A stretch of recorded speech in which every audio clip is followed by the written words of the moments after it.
मैं इस समय पीजीआई के गामा निव सेंटर में खड़ा हूं और जब पीजीआई का नाम जहन में आता है तो जाहिर सी बात है कि हम कोरोना की बात करेंगे या किसी बीमारी को लेकर बात करेंगे, किसी डॉक्टर से आपको रूबरू करवाएंगे।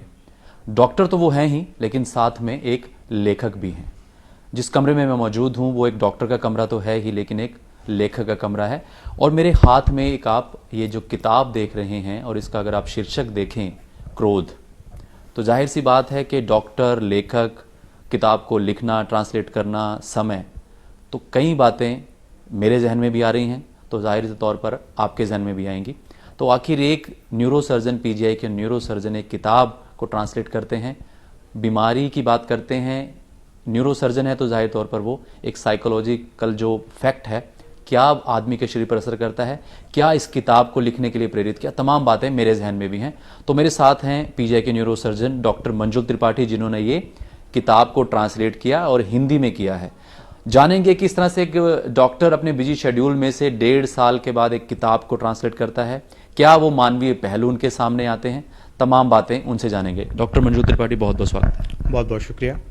मैंने कहा कि डॉक्टर, न्यूरोसर्जन और एक किताब को ट्रांसलेट करना, एक लेखक, जाहिर सी बात है कि आदमी के अंदर काफ़ी प्रतिभाएं होती हैं, लेकिन एक इस किताब को जब मैंने देखा कि ये ब्राज़ीलियन जो लेखक हैं उनकी किताब है जिस आपने इनको ट्रांसलेट किया, तो बताइए कहाँ से आइडिया या किस तरह से उनसे बातचीत हुई और ये किताब कैसे अस्तित्व में आई? 2 साल पहले मैं ब्राज़ील में एक कॉन्फ्रेंस में गया हुआ था। उस कॉन्फ्रेंस में डॉक्टर सालिस भी थे, जो कि सोसाइटी के प्रेसिडेंट होते हैं।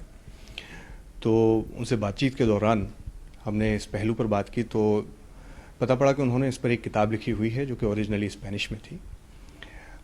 चूँकि इसके रोगी अच्छी खासी तादाद में हमारे देश में भी मिलते हैं और जनसामान्य में इसको लेकर जागरूकता उतनी नहीं है, तो उन्होंने मुझसे आग्रह किया कि क्या मैं इसको जनसामान्य के लिए हिंदी में लिख सकता हूँ, ट्रांसलेट कर सकता हूँ।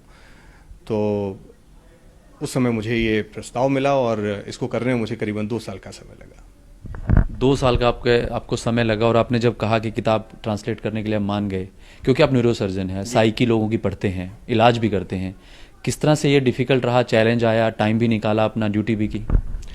देखिए, समय निकालना तो मुश्किल पड़ा, लेकिन इसी वजह से इसमें शायद 2 साल का समय लगा। ये बात ज़रूर है कि जब मैंने इस किताब का पहला रीडिंग लिया, जब इंग्लिश में जो हमने पहला रीडिंग लिया, तो मैं इस किताब से काफ़ी प्रभावित हुआ, क्योंकि ना केवल ये एक रोगी के पहलू को उजागर करता है, बल्कि इन रोगियों के इलाज में आने वाली समस्याओं और एक न्यूरोसर्जन के पर्सपेक्टिव को भी ये काफ़ी अच्छे से सामने ला कर रखता है। क्योंकि पहले के समय इस इलाज में इतनी सटीकता नहीं थी, जिसकी वजह से कुछ परिणाम आशाजनक नहीं आए थे।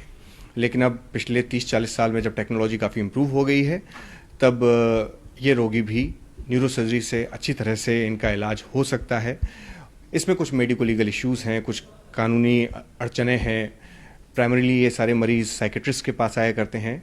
जब डिजीज़ रूटीन मैनेजमेंट के बियॉन्ड पहुंच जाती है, रेजिस्टेंट हो जाती है, उनको इलाज में फ़ायदा नहीं मिलता है, तो उसमें न्यूरोसर्जरी मदद करती है।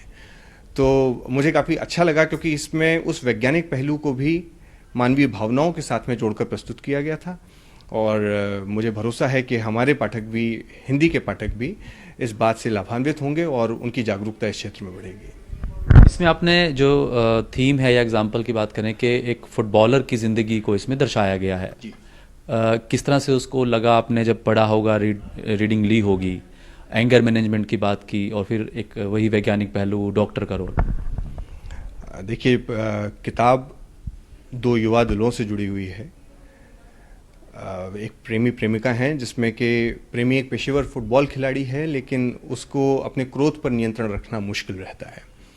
तो कभी कभी उसका जो व्यवहार रहता है वो अतिरेक होता है, एक्सेजरेटेड रिस्पॉन्स आता है किसी भी नॉर्मल रिस्पॉन्स को लेकर। तो क्रोध की उस भीषणता को जब वो संभाल नहीं पाता है, तो जीवन में उसके साथ में कुछ दुर्घटनाएं घटित होती हैं। उससे न केवल उसकी व्यावसायिक बल्कि पारिवारिक ज़िंदगी पर भी बहुत बुरा असर पड़ता है। उसकी जो नायिका है वो न्यूरोसर्जरी में एक PhD स्कॉलर है और जो आगे जाकर एक न्यूरोसर्जन बनती है। तो वह अपने पति के इलाज के लिए कैसे इन सुविधाओं का लाभ लेते हुए उसका इलाज करती है और दोबारा से उसको सामान्य ज़िंदगी में लौटा पाती है, कहानी उसके ऊपर निर्भर है। जी, कैसा लगा आपको? आप खुद इलाज करते हैं पेशेंट्स का और काफ़ी ऐसे ऐसे शायद एग्जाम्पल भी आते होंगे आपके सामने। देखिए, समाज का एक बहुत बड़ा हिस्सा ऐसा है जो कि इसके इलाज उपलब्ध हैं, पर लोग हिचकते हैं उनको कराने से। तो वो एक बहुत बड़ा हिस्सा मार्जिनलाइज्ड है, वो बेचारा दुराहे पर खड़ा हुआ है और कितनी सारी जिंदगियां इसकी वजह से नष्ट हो जाती हैं। तो अगर लोगों में जागरूकता बढ़े, न्यूरोसर्जन्स भी इसको और खुले हाथों से स्वीकार करें और जनता में इसका प्रयोग किया जाए, तो हम काफ़ी सारी ज़िंदगी को लाभान्वित कर सकते हैं। तो इसी उद्देश्य के साथ में मैंने इस किताब का बीड़ा उठाया। कैसा रिस्पॉन्स रहा अभी तक किताब का रिस्पॉन्स बहुत अच्छा रहा। ना केवल न्यूरोसर्जन कम्युनिटी ने, बल्कि सामान्य जनता ने भी इसको सराहा है। इसकी हिंदी जन सामान्य को समझने लायक भाषा में हो, उतनी क्लिष्ट नहीं है, तो फिर रिस्पॉन्स काफ़ी अच्छा रहा है। शुरुआत के दिनों में ही मुझे अच्छी बिक्री की खबर आई है, जिस बात से मैं भी उत्साहित हूँ। बहुत बहुत शुक्रिया। उम्मीद करते हैं इस तरह से आगे भी कुछ और लोगों के सामने एग्जाम्पल आते हैं। धन्यवाद। तो ये थे डॉक्टर मंजुल त्रिपाठी, और जो किताब एक जब डॉक्टर अपने तरीके से लिखता है, एक कहानी को लेकर लिखता है कि दो नायक, प्रेमी और प्रेमिका, प्रेमी फुटबॉलर होता है, दुर्घटना घटती है, किस तरह से उसका नायिका आगे एक इलाज करती है और एक एग्जाम्पल सेट होता है समाज के लिए। कहने का अर्थ यही है कि कुल मिलाकर जन भावना और जनमानस का कल्याण कितना ज़्यादा कर सके, चाहे वो डॉक्टर के रोल में हो, चाहे वो लेखक के रोल में हो, वही इस किताब में दर्शाया गया है। वीडियो जर्नलिस्ट लालता प्रसाद के साथ उमेश मौदगिल, न्यूज़ 18 चंडीगढ़। पंजाब में न्यूज़ 18 का तहलका, सच के दम पर बना खबरों का शहंशाह। न इधर की अटकलें